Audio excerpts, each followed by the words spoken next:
This was a generational mistake by Jimmy High Roller, man. Let's check it out. This is the 2024 Dallas Mavericks, a team that accomplished what many teams could only hope for. They made it to the NBA Finals. Now, if ever in this position, most organizations will just run it back the next season. Keep the same core group of players, possibly make a few tweaks here and there. But when it's proven to work, the last thing you want is big, drastic changes. But not the Dallas Mavericks, because out of every big, drastic change you could possibly conjure up, they've gone through every single one of them. Out of the 14 players on this championship caliber team you see here, only 2 of them are currently active on their roster as we speak. The Mavericks had a winning formula, but decided it wasn't enough. It is a mess around and find out of biblical proportions. Bro, it's insane, man, because, bro, the Mavericks literally... It's actually insane how much the Mavs fell off from that shit, man. It's actually like, wow. I ain't gonna lie to you, man. Low key, bro. A shocking and inexcusable transaction in NBA history has somehow turned out to be a whole lot worse.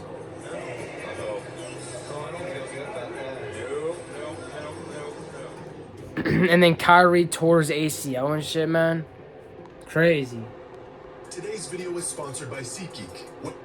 Shout out to SeatGeek. Measly little minutes. This is the total amount of time Anthony Davis and Kyrie Irving played on the floor together this season. It was a marvelous 25 minutes and a glimpse at just how good Dallas could be in the post-Luka era.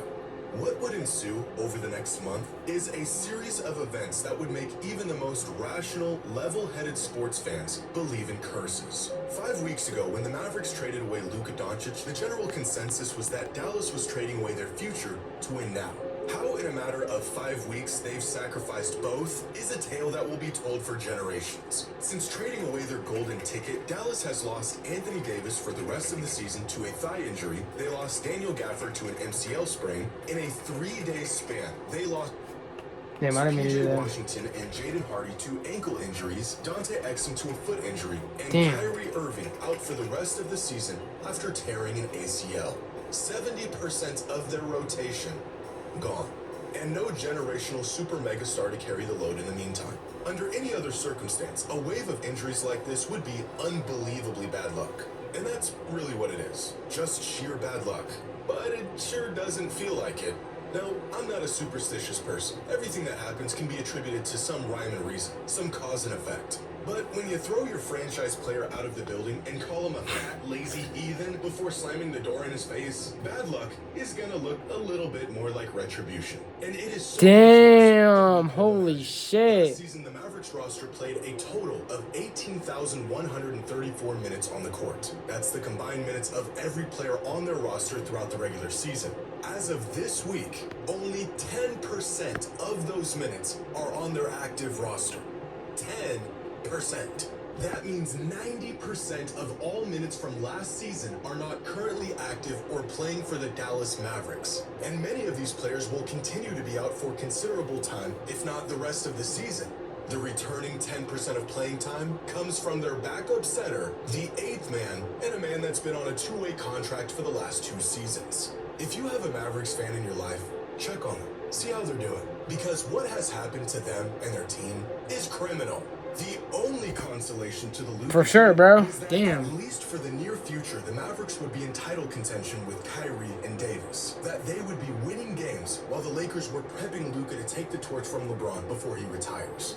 This couldn't be further from reality. From the start of the season to the infamous trade, the Lakers and Mavericks were just 1.5 points apart in net rating. Even without Luka in their lineup for over a month, Dallas was playing better than LA. But since Luka's first game with the Lakers, LA has the 7th best net rating in the NBA. Hey, check that out, bro. Cavs are way up there, man. Cavs up top. Not only that, but separated from... Hey, man. Hey, man, Cavs just like that, bro. You know what I'm saying? Hey, bro, just accept the fact that we're the best team in the NBA, bro. I mean, just accept it, man. Come on, man. 6.4, and the Mavericks have a net rating of -8.2. the third worst in the entire league. The Lakers look like legitimate contenders right now, winning 12 of their last 15 games. The Mavericks can hardly field a full roster at the moment. Since Luka's debut in LA, the Lakers are a plus 117 in point differential. In That's actually the insane, bro. Mavericks are a negative 125. Damn. Not only did Dallas mortgage their future, they inadvertently sacrificed the present. And to literally add insult to injury, the Mavericks front office and ownership has taken zero accountability for the shoddy decisions they've made throughout all of this. In fact, they've doubled down, insisting Luka was not fit to be the future of their franchise. But the real kicker to all of this is that in the one game that we saw how this team was intended to look, they played great. Even after Anthony Davis went down, Kyrie Irving stepped up and played some of the best basketball of his entire career, averaging 31 and 6 a game and carrying the offensive load for Dallas. But to pull this off, the Mavs had to play Kyrie far more than he ever has. Over the last month and a half, Kyrie played I know, bro. They had to play Kyrie way more. player in the entire league, not out of desire, but out of necessity. The Mavs needed him to play as much as possible in the absence of Luka and AD. Over that same time span, in the 5 games Kyrie didn't play and in the one he left early due to injury, the Mavericks went 1-5 and lost by an average margin of more than 20 points. It's impossible to know if Kyrie's injury was exacerbated by the excess minutes he was spending on the court. But playing an aging 33-year-old injury-prone point guard more minutes than he's ever played before feels like a catalyst. Losing AD in his first game with the team felt like the worst case scenario. And then Dallas lost half Bro, of their roster, and then they lost the player who was single-handedly keeping them afloat. Which brings us here. And with a Dallas Mavericks team that doesn't share an ounce of DNA with the team that made it to the finals just last season. Now, you hate to see any player get injured, regardless of the circumstance. The health of the players takes precedence over everything else that's going on. But the Mavericks specifically cited Luka's health as a major concern and one of the main reasons why they didn't see a future with him. The fact that directly following these statements, the Mavericks have been hit with one of the worst injury plagues we've seen in recent history, while Luka is absolutely obliterating every team he faces on 2 healthy legs, is a level of irony that is almost Bro, that's too strange it's to actually believe, insane, as bro. if the basketball gods are punishing them for the rash and brazen treatment of their former star.